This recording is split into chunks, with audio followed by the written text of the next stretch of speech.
Hello and welcome to Point of View, I'm John Watson. This week we're taking a look at the issue of fireworks in rural areas, and the case in point is pyrotechnics being set off in the Rodney district. Take a look.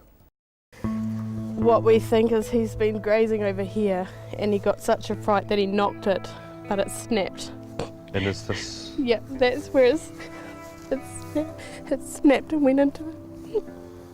Okay, so this is where he fell here, on the other side of the fence? Yeah, but he got stuck. See his hair, all his hair's still there. It was a pyrotechnic display like this one that spooked Alice Hayward's horse and caused him to impale himself on a fence just last month. He'd lost too much blood by the time he was found and had to be put down. He was one of a kind, thoroughbred. We'd just got him sound again and he was just starting to get ridden. And he was a really good horse. More human than horse. The Rodney district is one of the highest populated areas of horses in the country.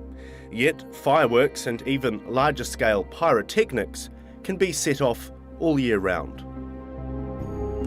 Well, with our legislation, it's pretty relaxed, like you can do fireworks with, at least 200 metres from a captive animal. That's the city, that should be the city, not for rural, and it can be heard for up to about 5 kilometres. So that should be, the range, because these are our livelihood, Miss Hayward is not the only one in the district to have lost a horse due to fireworks. So this is the spot, this is where he was buried. This is also the spot where he was born, which is why we brought him back here to be buried. I woke up, it was approximately midnight, and there was a massive bang. Looked outside, the sky was completely white, and the sky was just lit up, just bang, bang, bang, bang. Two young horses were in this paddock, and I could see them galloping around like absolutely going crazy. Sebastian fell to the ground. And we didn't really realise he got himself up and he took off around the paddock again, and we didn't really realise that what had really happened until the next day, and we found him and he'd had a broken neck. Shortly after the fireworks display that killed Miss Hayward's horse, Boom Boom Fireworks announced it was planning another pyrotechnic day in the area. Despite Miss Hayward's protests, they went ahead with it and ignored her requests for compensation. We couldn't find a physical address for Boom Boom Fireworks, so we called its director, Richard Mangos. Hi Richard, it's John Watson here from Country TV. G'day John. How are you? Good, thank you. That's good. I was just wanting to tee up an interview with you about Boom Boom Fireworks and their displays in rural areas. Oh yeah, I don't give out interviews. Okay. Well, we were just wanting to know why you went ahead with the pyrotechnics training at Jason Peters' property on Sunday after you were asked not to by locals and after the death of Alice Hayward's horse. You'd have to put any questions you want to me in writing.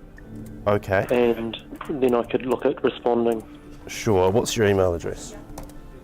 We received a response from Mr. Mangos shortly after. He didn't answer our questions, but he did say he decided to cease firework activities in the area forthwith. The property Boom Boom Fireworks used for its pyrotechnic training day belonged to Jason Peters, another importer of fireworks in the area, who regularly tests his own pyrotechnics and lets other companies test theirs on his Kaukopakoppa property. He was planning on testing more that week. Hi Jason, my name's John Watson. I'm a reporter for Country TV. How are you today? Good. We're just doing a story on fireworks in rural areas, and I was wondering if we could tee up a quick interview with you on camera about the issue. No, I'd rather not. Okay. Well, do you mind if I just ask you a few questions over the telephone? We've been talking to Alice Hayward, whose horse died as a result of fireworks last month, and she says that locals have asked you not to have the display this weekend, and because of its effect on horses in the area, and we were just wondering if you were planning on going ahead with it. Well, they haven't asked me to not to do it. Actually, I don't know where you got that information from. Were you aware of the death of Alice Hayward's horse last month? I was aware of, I knew there was a horse that died in the area, but it wasn't as a result of anything I've done there. I've been, testing fireworks and I've done displays out in the country where I live over the last 8 years. We received a phone call back shortly afterwards from Mr. Peters, who told us that after thinking about it, he would not be setting off fireworks that Saturday. Jason Peters didn't hold fireworks at his property here on the Saturday night, but it is worth noting that it was raining. And locals we talked to said any suggestion that no one had raised the issue with him is simply not true. I spoke to him, and Sandy, another neighbour of ours just 2 blocks up, has spoken to him. The last occasion was 4 o'clock in the morning when we were awake every hour. These they're not fireworks, they're explosives going off in the sky, lighting the sky up. So, and we were kept awake, and it wasn't until my neighbour went down and asked him very politely to stop doing it that he stopped doing it. Hi Jason, it's John Watson here from Country TV. We're just in the area today and would like to have a chat to you, either on the phone or potentially on camera if you're comfortable with that, just in relation to some claims that people have talked to you about not doing your fireworks in the region. Mr. Peters returned our phone call while we were talking to Mr. Gibson. I haven't spoken to any of them that have said that to me at all. Tony Gibson? Yeah? Yeah, Tony Gibson, he says he's talked to you before and asked you not to set off fireworks? No, he might have talked to someone else, but I know Tony. He's a guy I spoke to last week, and he's never asked me directly to not let fireworks off. Certainly Jason has changed his tune quite a bit. If his memory doesn't serve him very well, the first time he let the fireworks off at the corner property before the house was built, 3 of us neighbours went down there outraged and said, what's going on? And I think that was Pyrotechnics was the company then. In the past, we don't do New Year's Eve anymore because we know generally there's going to be fireworks down at that property. We haven't done that for 3 years because we need to be around for our horses. And yes, people with horses, they do have a problem with fireworks and always have done.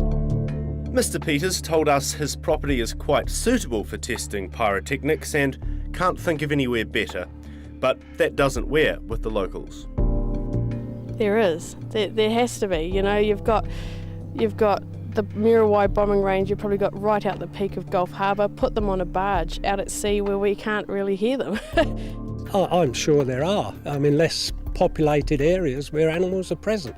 And I know he said, it'd be inconvenient for him to have to travel too far. Well, it's actually inconvenient for us every time they go off to go out in the pitch black and check our livestock.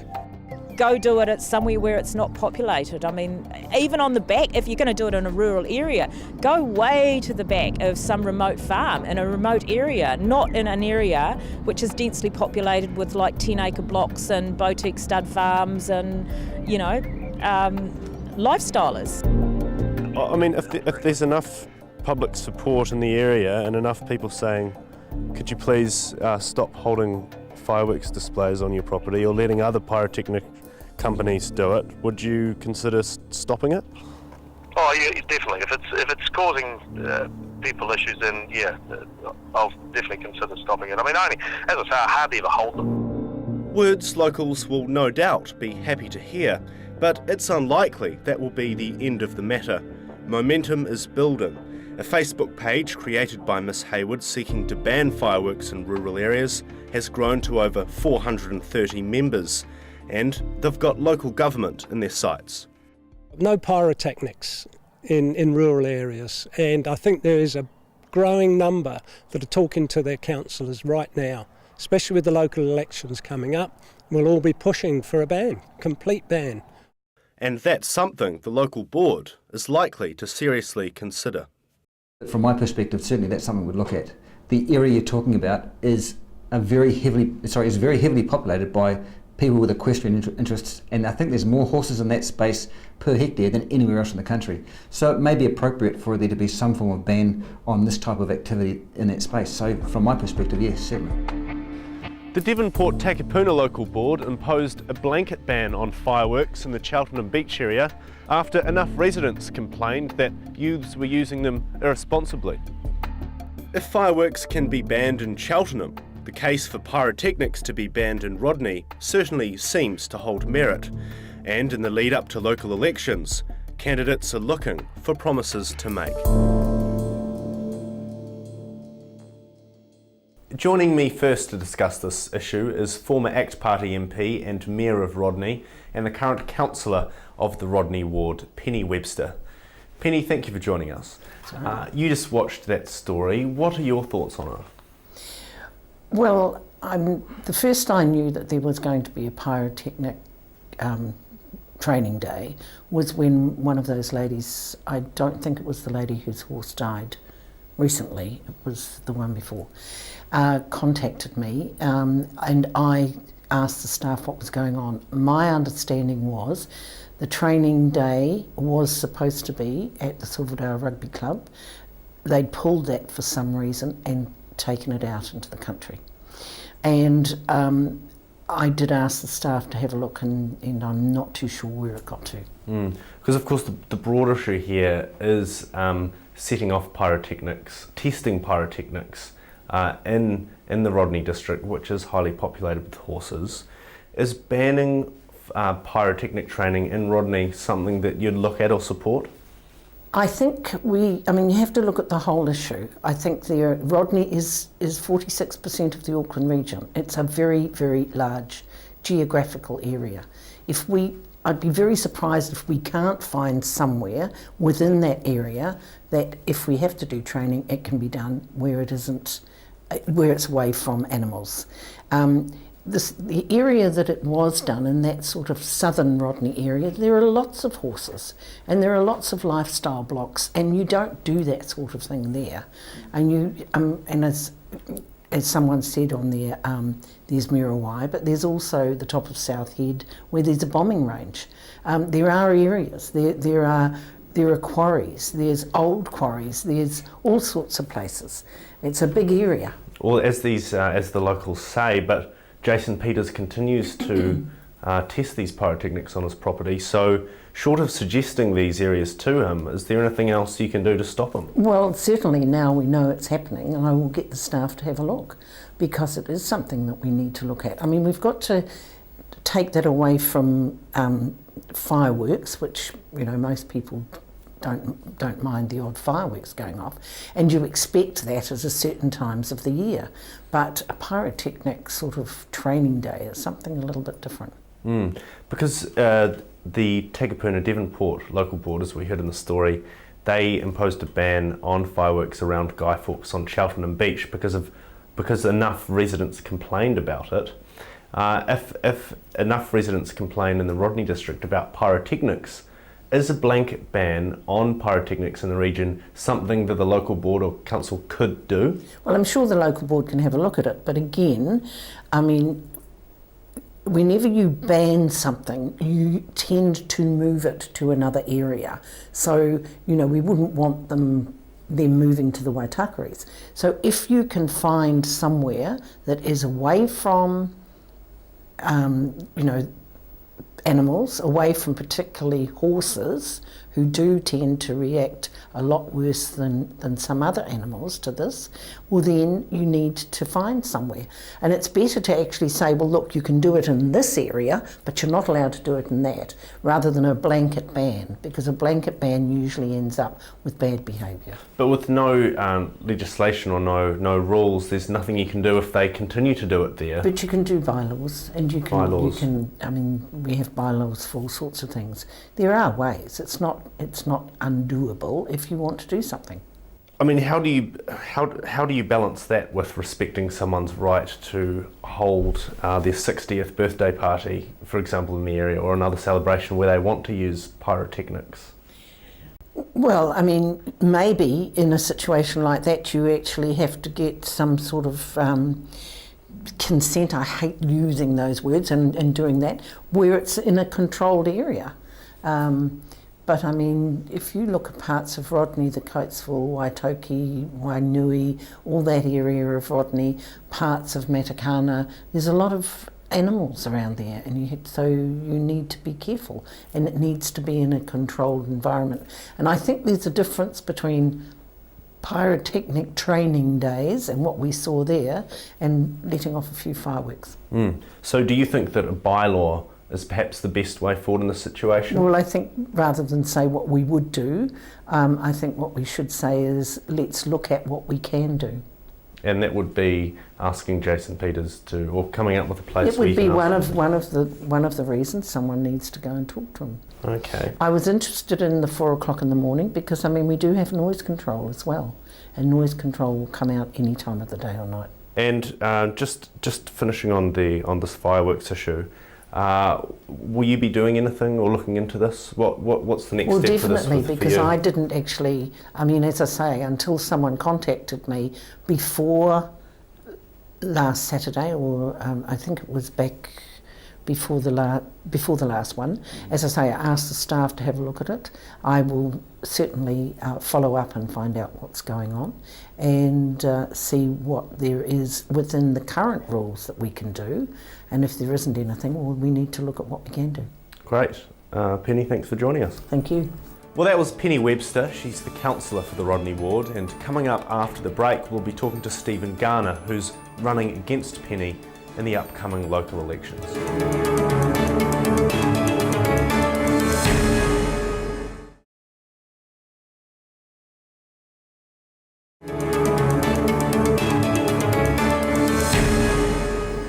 Welcome back to Point of View. This week we're looking at the issue of fireworks in rural areas, in particular pyrotechnics in the Rodney district, and joining me now is Stephen Garner. He's currently the Deputy Chairperson on the Rodney board, and he's running for councillor in the upcoming local elections. Mr. Garner, thank you for joining us today. You saw the story as well. What are your thoughts on the issue? As I said in the earlier piece, this area has more horses in it than anywhere else in the country, I believe. As one of the local farmers said, it's an area that's very full of lifestyle blocks. There aren't as many people in the space as what there is in Cheltenham Beach, so it's difficult to get a petition with 15,000 names on it. But this is something that should be seriously considered. I suppose if horses could sign petitions, you'd have enough numbers. Possibly. Maybe if you're counting legs rather than heads. Is there a good case for introducing some kind of bylaw to restrict the use of, whether it's restricting fireworks, whether it's restricting pyrotechnics, whether it's just restricting the testing of pyrotechnics in the area? Is there a good case for that, do you think? If there was no one letting off fireworks in that space, then this wouldn't be an issue. But because it is an issue, I think it would be very easy to make a very good case for it. And you've gone part way through this story towards making that case really. You've done a really good job so far. So it's worth coming back to the local board and to the local council, and seeing what appropriate bylaw could be put in place. How realistic is it for a complete ban? What, in your point of view, I know you'd have to go through perhaps submissions and talk to people, but in your view, what would be the most perhaps realistic option if one was to be put forward? I've always been fairly anti-fireworks myself, so I don't particularly like fireworks. I do like fireworks displays. I think that's an appropriate use of fireworks. It's for displays. A total ban for fireworks in that space may be appropriate, maybe quite appropriate. Again, it comes back to the use of the land around where the fireworks are being let off. And again, the good example you use is Cheltenham Beach. It's very urban. It's full of people who want to live quietly beside the beach. The environment you're talking about is very rural. People want to live quietly in the country with their livestock. Horses in particular are prone to flight, prone to flight, period. A good case could be made, definitely. And of course, you do have to make the case too that it's not just fireworks that spooks horses. It's lightning and thunder and sometimes guns going off. Correct. But this is an issue that's been established as being current, it's a real issue. There are people that have demonstrated that there are effects of fireworks in this space now. So you've got to deal with the here and now. So you're running against Penny Webster for the councillor position in the upcoming local elections. If you become councillor, are you prepared to actually do something about this issue, or at least look at it? Look, either way, I'm running for councillor position. I'm also running back for the local board for Rodney. I'm a member, currently the deputy chair of the Rodney local board, representing the Warkworth ward. This is something I'd be happy to pick up regardless of whether I get elected back to local government in the councillor position or the local board position. But ideally the councillor position, yes. And how does this issue rate in comparison to other issues affecting the Rodney district at the moment? This is probably quite typical. This is quite specific to an area. And if you consider that Rodney is nearly half of the landmass area of Auckland, it's difficult to say that say what typical is, really, because the issues in this space are different to what the issues are going to be in Wellsford or Parakai or Parkery or Warkworth or Snells Beach. But it's typical in that it's an issue that's very important and pertinent to the people that live in that space. Going a bit broader now, you're running for councillor. Why should people vote for you as councillor? What issues do you think are the most pertinent to Rodney that you'd be looking at? Good question. I don't believe that Rodney's voice is being heard strongly enough in the appropriate ways at the governing body level. The biggest issue for this space, for Rodney as a space, as a rural ward, is roading. No question. Roading is everything. Transport and access to property and places. If there's going to be any form of economic development, you need to get either goods and services or people to and from spaces. And the state of people's roads in rural Rodney is appalling. And Jason Peters says that he can't think of anywhere better to test his pyrotechnics. He's out in the country, he's on his property. What's your response to that? There's nowhere better for Jason Peters to do his fireworks, but there are certainly much better places for everyone that lives around Jason Peters for his fireworks displays.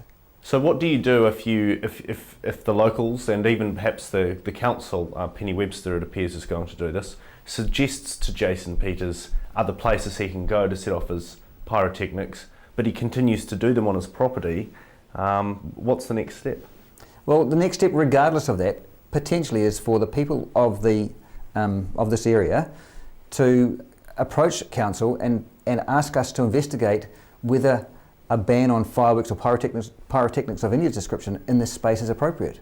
And that's a relatively simple thing to do. To me, that should be done regardless of what the situation is with Mr. Peters, because Mr. Peters might move on, but somebody else might move somewhere 5 kilometres down the road and have exactly the same issue. The equine industry in this space is really important. It's really valuable to the economy, and it's really valuable to the people that live in this space. So if it's appropriate to put some controls around it to protect that, let's do it. Fantastic. Stephen, thank you for your time. You're welcome. Thank you. Well, that's our Point of View show for this week. Thank you to my guests, Penny Webster, councillor of the Rodney ward, and in running for that position, Stephen Garner, who's also deputy chairman of the local Rodney board. I'm John Watson. Thank you for watching.